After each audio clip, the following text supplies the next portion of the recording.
ಮಾವಿನ ಹಣ್ಣು ಯಾರಿಗೆಲ್ಲ ಇಷ್ಟ ಆಗುತ್ತೋ ಅವರಿಗೆಲ್ಲ ಈ ಸ್ವೀಟ್ ರೆಸಿಪಿ ಇಷ್ಟ ಆಗುತ್ತೆ. ಹಾಯ್ ಹಲೋ ಎಲ್ಲರಿಗೂ ನಮಸ್ಕಾರ.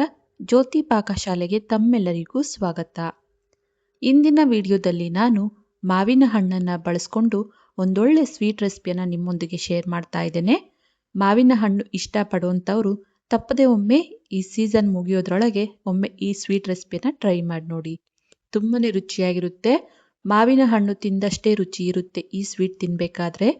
ತುಂಬಾನೇ ಸಿಂಪಲ್ ಆಗಿ ಈ ಸ್ವೀಟನ್ನು ಮಾಡ್ಕೊಳ್ಬೋದು. ಮಕ್ಕಳಿಗೆ ಸ್ನ್ಯಾಕ್ಸ್ ಮಾಡಬೇಕು ಅಂದಾಗ ಅಥವಾ ಮಾವಿನ ಹಣ್ಣು ಹಾಗೆ ತಿನ್ಲಿಕ್ಕೆ ಇಷ್ಟ ಆಗಲ್ಲ ಅನ್ನುವಂಥವ್ರು ಈ ಸ್ವೀಟನ್ನು ಟ್ರೈ ಮಾಡಿ. ತುಂಬಾನೇ ರುಚಿಯಾಗಿರುತ್ತೆ. ಬನ್ನಿ ಈ ಸಿಂಪಲ್ ಆಗಿರುವಂತಹ ರುಚಿಕರವಾಗಿರುವಂತಹ ಮಾವಿನ ಹಣ್ಣಿನ ಸ್ವೀಟನ್ನು ಯಾವ ರೀತಿ ಮಾಡೋದು ಅಂತ ನೋಡೋಣ. ಅದಕ್ಕಿಂತ ಮುಂಚೆ ಹೊಸದಾಗಿ ನಮ್ಮ ಕುಕಿಂಗ್ ವಿಡಿಯೋಸ್ ನೋಡ್ತಿದ್ದಲ್ಲಿ ಪ್ಲೀಸ್ ಸಬ್ಸ್ಕ್ರೈಬ್ ಮಾಡ್ಕೊಳ್ಳಿ. ಈ ಮಾವಿನ ಹಣ್ಣಿನ ಸ್ವೀಟನ್ನು ಯಾವ ರೀತಿ ಮಾಡೋದು ಅಂತ ನೋಡೋಣ ಬನ್ನಿ. ನಾನಿಲ್ಲಿ ಈ ಸ್ವೀಟನ್ನು ಮಾಡಲಿಕ್ಕೆ ಚೆನ್ನಾಗಿ ಹಣ್ಣಾಗಿರುವಂತಹ 2 ಮಾವಿನ ಹಣ್ಣನ್ನು ತೆಗೆದುಕೊಂಡಿದ್ದೇನೆ. ಇವನ್ನ ಸಿಪ್ಪೆನ ಎರೆದು ನೋಡ್ಬೋದು, ಈ ರೀತಿ ಕಟ್ ಮಾಡಿ ತಗೊಂಡಿದ್ದೇನೆ. 2 ಮಾವಿನ ಹಣ್ಣನ್ನು ನಾನಿಲ್ಲಿ ತೆಗೆದುಕೊಂಡಿದ್ದೇನೆ. ಇವನ್ನ ಮಿಕ್ಸಿ ಜಾರಿಗೆ ಸೇರಿಸಿ ಆದಷ್ಟು ನುಣ್ಣಗೆ ನಾವು ಈ ಮಾವಿನ ಹಣ್ಣನ್ನು ಪೇಸ್ಟ್ ಮಾಡ್ಕೊಳ್ಬೇಕಾಗುತ್ತೆ. ನೋಡ್ಬೋದು, ಈ ರೀತಿಯಾಗಿ ನುಣ್ಣಗೆ ನಾವು ಈ ಮಾವಿನ ಹಣ್ಣನ್ನು ಪೇಸ್ಟ್ ಮಾಡ್ಕೊಂಡಿದ್ದಾಗಿದೆ. ಈಗ ಇದನ್ನು ನಾನಿಲ್ಲಿ ಬಟ್ಲಿಗೆ ಸಪ್ರೇಟ್ ಆಗಿ ತೆಗೆದುಕೊಳ್ತೇನೆ. ನಾನಿಲ್ಲಿ ಒಂದು ಬಟ್ಲು ಫುಲ್ ಸಪ್ರೇಟ್ ಆಗಿ ತೆಗೆದಿದ್ದೇನೆ. ಅನಂತರ ಅರ್ಧ ಬಟ್ಲಾಗುವಷ್ಟು ಇನ್ನೊಂದು ಸಪ್ರೇಟ್ ಆಗಿ ತೆಗೆದಿದ್ದೇನೆ. ಇಲ್ಲಿ ಅರ್ಧ ಬಟ್ಲಾಗುವಷ್ಟು ಮಾವಿನ ಪಲ್ಪನ್ನು ಸೈಡ್ಗೆ ತೆಗೆದಿಡ್ತೇನೆ. ಅನಂತರ ಫುಲ್ ಬಟ್ಲಾಗುವಷ್ಟು ಮಾವಿನ ಹಣ್ಣಿನ ಪಲ್ಪನ್ನು ಒಂದು ಬಟ್ಲಿಗೆ ಸೇರಿಸ್ತೇನೆ. ಒಂದು 2 ಟೀ ಸ್ಪೂನ್ ಆಗುವಷ್ಟು ಸಕ್ಕರೆನ ಇದಕ್ಕೆ ಸೇರಿಸಿ ಚೆನ್ನಾಗಿ ಇದನ್ನ ಮಿಕ್ಸ್ ಮಾಡ್ತಾ ಇದ್ದೇನೆ. ಈ ರೀತಿ ಸ್ಪೂನಿನ ಸಹಾಯದಿಂದ ಸ್ವಲ್ಪ ಸಕ್ಕರೆ ಮೆಲ್ಟ್ ಆಗೋವರೆಗೂ ಇದನ್ನ ಚೆನ್ನಾಗಿ ಮಿಕ್ಸ್ ಮಾಡ್ಕೋಬೇಕಾಗುತ್ತೆ. ಸಕ್ಕರೆ ಕರಗಿದೆ ಅಂದಾಗ ಈಗ ಇದಕ್ಕೆ ಯಾವ ಕಪ್ಪಲ್ಲಿ ನಾವು ಈ ಮಾವಿನ ಹಣ್ಣಿನ ಪಲ್ಪನ್ನ ತೆಗೆದುಕೊಂಡಿದ್ನೋ ಅದೇ ಕಪ್ಪಲ್ಲಿ ಅರ್ಧ ಕಪ್ ಆಗುವಷ್ಟು ಮಾಮೂಲಿ ಉಪ್ಪಿಟ್ಟು ರವೆನ ಸೇರಿಸ್ಕೊಳ್ತಾ ಇದ್ದೇನೆ.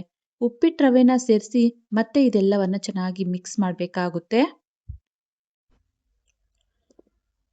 ಇದೆಲ್ಲವನ್ನ ಈ ರೀತಿಯಾಗಿ ಚೆನ್ನಾಗಿ ಮಿಕ್ಸ್ ಮಾಡಿದ್ದೇನೆ. ಈಗ ಇದನ್ನ ಒಂದು 15ರಿಂದ 20 ನಿಮಿಷ ನೆನೆಲಿಕ್ಕೆ ಬಿಡಬೇಕಾಗುತ್ತೆ. ಇದನ್ನ ಸೈಡ್ಗೆ ತೆಗೆದಿಡ್ತೇನೆ. ಅನಂತರ ನಾನಿಲ್ಲಿ ಒಂದು ಬಟ್ಲನ್ನ ತೆಗೆದುಕೊಂಡಿದ್ದೇನೆ. ಇದಕ್ಕೆ ಸ್ವಲ್ಪ ನೀರನ್ನ ಸೇರಿಸಿ ಅನಂತರ ಈ ಬಟ್ಲಿಗೆನೆ 1 ಕಪ್ ಆಗುವಷ್ಟು ಹಾಲನ್ನ ತೆಗೆದುಕೊಳ್ತಾ ಇದ್ದೇನೆ. ನಾನಿಲ್ಲಿ ಗಟ್ಟಿ ಹಾಲನ್ನೇ ಬಳಸ್ತಾ ಇದ್ದೇನೆ. ಇದೇ ಹಾಲಿಗೆನೆ 1/4 ಕಪ್ ಆಗುವಷ್ಟು ಹಾಲಿನ ಪುಡಿನ ಸೇರಿಸ್ತಾ ಇದ್ದೇನೆ. ಒಂದು 3 ಟೇಬಲ್ ಸ್ಪೂನ್ ಆಗುವಷ್ಟು ತೆಗೆದುಕೊಂಡಿದ್ದೇನೆ. ನೋಡ್ಬೋದು, 1/4 ಕಪ್ ಆಗುವಷ್ಟು ಹಾಲಿನ ಪುಡಿನ ಸೇರಿಸಿ 1-2 ಟೀ ಸ್ಪೂನ್ ಆಗುವಷ್ಟು ಸಕ್ಕರೆನೂ ಸೇರಿಸಿ ಇದೆಲ್ಲವನ್ನ ಚೆನ್ನಾಗಿ ಮೊದಲಿಗೆ ಮಿಕ್ಸ್ ಮಾಡಬೇಕಾಗುತ್ತೆ. ನೋಡಿ, ಈ ರೀತಿಯಾಗಿ ಗಂಟು ಇಲ್ಲದೆ ಇರೋ ರೀತಿ ಚೆನ್ನಾಗಿ ಮಿಕ್ಸ್ ಮಾಡಿದ ನಂತರ ಇದನ್ನ ಈಗ ಗ್ಯಾಸ್ ಮೇಲೆ ಇಟ್ಟು ಹಾಲನ್ನ ಕಾಯಿಸ್ಕೊಳ್ಬೇಕಾಗುತ್ತೆ. ಬಿಸಿ ಆದ ನಂತರ ನಾವು ಹಾಲಿನ ಪುಡಿನ ಸೇರಿಸಲಿಕ್ಕೆ ಹೋದ್ರೆ ಗಂಟಾಗುತ್ತೆ. ಹಾಗಾಗಿ ಮೊದಲಿಗೆ ಹಾಲಿನ ಪುಡಿನ ಸೇರಿಸಿ ನಾವು ಚೆನ್ನಾಗಿ ಮಿಕ್ಸ್ ಮಾಡಿ ಅನಂತರ ಹಾಲನ್ನ ಕಾಯಲಿಕ್ಕೆ ಇಡಬೇಕು. ನೋಡ್ಬೋದು, ಹಾಲು ಚೆನ್ನಾಗಿ ಕುದಿ ಬಂದಿದ್ದಾವೆ. ಸ್ವಲ್ಪ ಈ ಹಾಲು ಗಟ್ಟಿ ಆಗಬೇಕು. 1-2 ನಿಮಿಷ 3 ನಿಮಿಷ ಇದನ್ನ ಚೆನ್ನಾಗಿ ಕುದಿಸ್ಬೇಕಾಗುತ್ತೆ. ಪ್ರತಿ ಸಲ ನಾವು ಹಾಲನ್ನ ಕಾಯಿಸ್ಬೇಕಾದ್ರೆ ಮೊದಲು ಬಟ್ಲಿಗೆ ಸ್ವಲ್ಪ ನೀರನ್ನ ಸೇರಿಸಿ ಅನಂತರ ಹಾಲನ್ನ ಹಾಕಿ ನಾವು ಕಾಯಿಸೋದ್ರಿಂದ ಹಾಲು ತಳ ಹಿಡಿಯೋಲ್ಲ. ನೋಡ್ಬೋದು, ಹಾಲು ಚೆನ್ನಾಗಿ ಕುದಿ ಬಂದು ಗಟ್ಟಿಯಾಗಿದೆ. ಈ ಹದಕ್ಕೆ ಕುದಿಸ್ಕೊಂಡ್ರೆ ಸಾಕು. ಈಗ ಇದನ್ನ ಸೈಡ್ಗೆ ತೆಗೆದಿಡ್ತೇನೆ. ಅನಂತರ ನಾವು ಕಲಸಿಟ್ಟಂತಹ ರವೆ ಮಿಶ್ರಣ ಗಟ್ಟಿಯಾಗಿರೋದ್ರಿಂದ ಇದಕ್ಕೆ ಸ್ವಲ್ಪ ಹಾಲನ್ನ ಸೇರಿಸ್ತಾ ಇದ್ದೇನೆ. ಒಂದೇ ಸರಿ ಜಾಸ್ತಿ ಹಾಲನ್ನ ಸೇರಿಸ್ದೇನೆ ಸ್ವಲ್ಪನೇ ಹಾಲನ್ನ ಹಾಕಿ ಚೆನ್ನಾಗಿ ಇದನ್ನ ಮಿಕ್ಸ್ ಮಾಡ್ಕೊಳ್ಬೇಕು. ನೋಡಿ, ಈ ಹದಕ್ಕೆ ನಾವು ಮಿಕ್ಸ್ ಮಾಡಿದ ನಂತರ ಈಗ ಇದಕ್ಕೆ 1 ಟೀ ಸ್ಪೂನ್ ಆಗುವಷ್ಟು ತುಪ್ಪನ ಸೇರಿಸ್ತೇನೆ. ತುಪ್ಪನ ಸೇರಿಸಿ ಚೆನ್ನಾಗಿ ಇದನ್ನ ಮಿಕ್ಸ್ ಮಾಡ್ಕೊಳ್ಳೋಣ. ತುಪ್ಪ ಅಥವಾ ಎಣ್ಣೆ ಯಾವ್ದು ಬೇಕಾದ್ರೂ ನಾವಿಲ್ಲಿ ಬಳಸ್ಬೋದು. ನೋಡಿ, ಈ ಹದಕ್ಕೆ ನಾವು ಮಿಕ್ಸ್ ಮಾಡಿದ್ದೇನೆ. ಈಗ ಇದಕ್ಕೆ 1/4 ಟೀ ಸ್ಪೂನ್ ಆಗುವಷ್ಟು ಬೇಕಿಂಗ್ ಪೌಡರ್ ಅನ್ನ ಸೇರಿಸ್ತಾ ಇದ್ದೇನೆ. ಈ ಬೇಕಿಂಗ್ ಪೌಡರ್ ಅನ್ನ ಸೇರಿಸಿ ನಂತರ ಈ ಬೇಕಿಂಗ್ ಪೌಡರ್ ಮೇಲೆ ಸ್ವಲ್ಪ ಹಾಲನ್ನ ಸೇರಿಸಿ ಇದೆಲ್ಲವನ್ನ ಚೆನ್ನಾಗಿ ಮಿಕ್ಸ್ ಮಾಡ್ಕೊಳ್ತಾ ಇದ್ದೇನೆ. ನೋಡ್ಬೋದು, ಹದ ಹೇಗಿರ್ಬೇಕು ಅಂತ ತೋರಿಸ್ತೇನೆ. ಈ ಹದಕ್ಕೆ ನಾವು ಈ ರವೆ ಮಿಶ್ರಣವನ್ನ ರೆಡಿ ಮಾಡ್ಕೊಳ್ಬೇಕು. ಜಾಸ್ತಿ ಹಾಲನ್ನು ಹಾಕಲಿಕ್ಕೆ ಹೋಗಬಾರ್ದು. ಈಗ ರವೆ ಮಿಶ್ರಣ ರೆಡಿಯಾಗಿದೆ.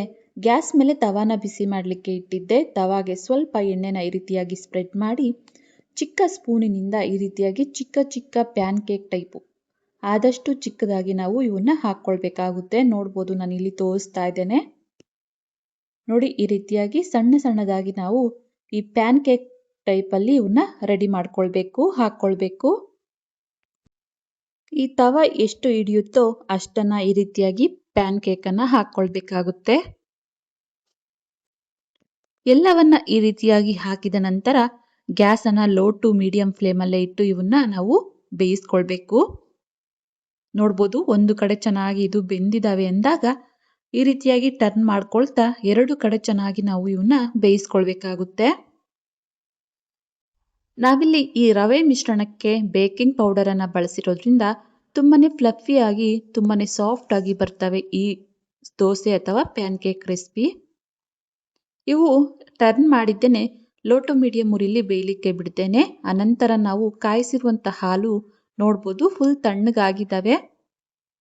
ಈ ತಣ್ಣಗಾಗಿರುವಂತಹ ಹಾಲಿಗೆ ನಾವು ಮೊದಲಿಗೆ ಅರ್ಧ ಬಟ್ಲಾಗುವಷ್ಟು ಮಾವಿನ ಪಲ್ಪನ್ನ ಸೈಡ್ಗೆ ತೆಗೆದಿಟ್ಟಿದ್ವಲ್ಲ, ಆ ಮಾವಿನ ಪಲ್ಪನ್ನ ಸೇರಿಸ್ತಾ ಇದ್ದೇನೆ. ಅನಂತರ 1/4 ಟೀ ಸ್ಪೂನ್ ಆಗುವಷ್ಟು ಏಲಕ್ಕಿ ಪುಡಿನೂ ಸಹ ಸೇರಿಸಿ ಇದೆಲ್ಲವನ್ನ ಚೆನ್ನಾಗಿ ಮಿಕ್ಸ್ ಮಾಡ್ಕೊಳ್ತೇನೆ. ಈ ಮಾವಿನ ಪಲ್ಪ್ ಹಾಲಿನ ಜೊತೆಗೆ ಚೆನ್ನಾಗಿ ಮಿಕ್ಸ್ ಆಗೋ ರೀತಿ ಇದನ್ನ ಮಿಕ್ಸ್ ಮಾಡ್ಕೊಳ್ಬೇಕು. ನಾನಿಲ್ಲಿ ಫೋರ್ಕ್ನ ಸಹಾಯದಿಂದ ಈ ರೀತಿಯಾಗಿ ಮಿಕ್ಸ್ ಮಾಡ್ತಾ ಇದ್ದೇನೆ. ನೋಡ್ಬೋದು, ಈ ರೀತಿಯಾಗಿ ಈ ಮಾವಿನ ಪಲ್ಪ್ ಹಾಲಿನ ಜೊತೆಗೆ ಚೆನ್ನಾಗಿ ಮಿಕ್ಸ್ ಆಗಬೇಕು. ಈಗ ಇದನ್ನ ಒಂದು 15ರಿಂದ 20 ನಿಮಿಷ ಫ್ರಿಜ್ಜಲ್ಲಿಟ್ಟು ತಣ್ಣಗಾಗ್ಲಿಕ್ಕೆ ಬಿಡ್ತೇನೆ. ಅನಂತರ ನಾವು ಮಾವಿನ ಹಣ್ಣಿನ ಪ್ಯಾನ್ ಕೇಕ್ ಅನ್ನ ನೋಡ್ಬೋದು, ಚೆನ್ನಾಗಿ ಎರಡು ಕಡೆ ಬೆಂದಿರೋದ್ರಿಂದ ಇವನ್ನ ಈಗ ಒಂದು ಪ್ಲೇಟಿಗೆ ಸಪರೇಟ್ ಆಗಿ ತೆಗೆದುಕೊಳ್ತೇನೆ. ಉಳಿದಿರುವಂತಹ ರವೆ ಮಿಶ್ರಣದಲ್ಲಿ ಈ ರೀತಿಯಾಗಿ ಸಣ್ಣ ಸಣ್ಣ ಪ್ಯಾನ್ ಕೇಕ್ ಅನ್ನ ರೆಡಿ ಮಾಡ್ಕೊಳ್ತೇನೆ. ನೋಡಿ, ನಾನಿಲ್ಲಿ ಪ್ಯಾನ್ ಕೇಕ್ ರೆಡಿ ಆಗಿದ್ದಾವೆ ತೋರಿಸ್ತಾ ಇದ್ದೇನೆ. ಮಕ್ಕಳಿಗೆ ಇದನ್ನ ಹಾಗೆ ಕೊಟ್ಟರು ತಿನ್ಬೋದು, ಸಕ್ಕರೆ ಎಲ್ಲ ಹಾಕಿರೋದ್ರಿಂದ ತುಂಬಾನೇ ರುಚಿಯಾಗಿರುತ್ತೆ ಹಾಗೆ ತಿನ್ಲಿಕ್ಕೂ. ಆದ್ರೆ ನಾನಿಲ್ಲಿ ಇನ್ ಸ್ವಲ್ಪ ಟೇಸ್ಟಿಯಾಗಿ ಮಾಡಲಿಕ್ಕೆ ಅಂತ ಈ ರೀತಿಯಾಗಿ ಈ ಚಿಕ್ಕ ಪ್ಯಾನ್ ಕೇಕ್ಗಳನ್ನ ಒಂದು ಬಟ್ಲಿಗೆ ಸೇರಿಸಿ ಅನಂತರ ತಣ್ಣನೆಯ ಹಾಲನ್ನ ನಾವು ಮಾಡಿಟ್ಟಂತಹ ಹಾಲನ್ನ ನೋಡಿ ಈ ರೀತಿಯಾಗಿ ಮೇಲೆ ಸರ್ವ್ ಮಾಡಬೇಕಾಗುತ್ತೆ. ನೋಡ್ಬೋದು, ನಾನಿಲ್ಲಿ ಸಣ್ಣದಾಗಿ ಕಟ್ ಮಾಡಿಟ್ಟಂತಹ ಪಿಸ್ತಾದೊಂದಿಗೆ ಗಾರ್ನಿಷ್ ಮಾಡಿದ್ದೇನೆ. ತುಂಬಾನೇ ಜ್ಯೂಸಿಯಾಗಿ ತುಂಬಾನೇ ಟೇಸ್ಟಿಯಾಗಿರುತ್ತೆ. ಈ ರೀತಿಯಾಗಿ ಮಾಡಿದ್ವಿ ಅಂದಲ್ಲಿ ಮಕ್ಕಳಿಗೆ ಈ ರೀತಿ ಮಾಡಿಕೊಟ್ರೆ ತುಂಬಾನೇ ಇಷ್ಟಪಟ್ಟು ತಿಂತಾರೆ ಅಂತಲೇ ಹೇಳ್ಬೋದು. ಯಾರೆಲ್ಲ ಮಾವಿನ ಹಣ್ಣನ್ನು ಇಷ್ಟಪಡ್ತಾರೋ ಅವರಿಗೆಲ್ಲ ಈ ಸ್ವೀಟ್ ಡೆಸರ್ಟ್ ಅಥವಾ ಮಾವಿನ ಹಣ್ಣಿನ ಸ್ವೀಟ್ ರೆಸಿಪಿ ಇಷ್ಟ ಆಗುತ್ತೆ ಅಂತಲೇ ಹೇಳ್ಬೋದು. ಈ ಸ್ವೀಟ್ ರೆಸಿಪಿ ನಿಮಗೆ ಇಷ್ಟ ಆಗಿದೆ ಅಂದ್ಕೊಳ್ತೇನೆ. ಇಷ್ಟ ಆದಲ್ಲಿ ಈ ವಿಡಿಯೋಗೊಂದು ಲೈಕ್ ಮಾಡಿ. ಇನ್ನು ಯಾರೆಲ್ಲ ಸಬ್ಸ್ಕ್ರೈಬ್ ಮಾಡ್ಕೊಳ್ದೆ ವಿಡಿಯೋನ ನೋಡ್ತಿದ್ದಲ್ಲಿ ಪ್ಲೀಸ್ ಸಬ್ಸ್ಕ್ರೈಬ್ ಮಾಡ್ಕೊಳ್ಳಿ. ಈ ರೆಸಿಪಿ ಹೇಗನ್ನಿಸ್ತು ಅಂತ ಕಮೆಂಟ್ ಮಾಡಿ. ಹಾಗೆ ಈ ರೆಸಿಪಿ ಇಷ್ಟ ಆದಲ್ಲಿ ನಿಮ್ಮ ಫ್ರೆಂಡ್ಸ್ ಅಂಡ್ ಫ್ಯಾಮಿಲಿ ಮೆಂಬರ್ಸ್ಗೆ ಈ ವಿಡಿಯೋನ ಶೇರ್ ಮಾಡಿ. ಧನ್ಯವಾದಗಳು.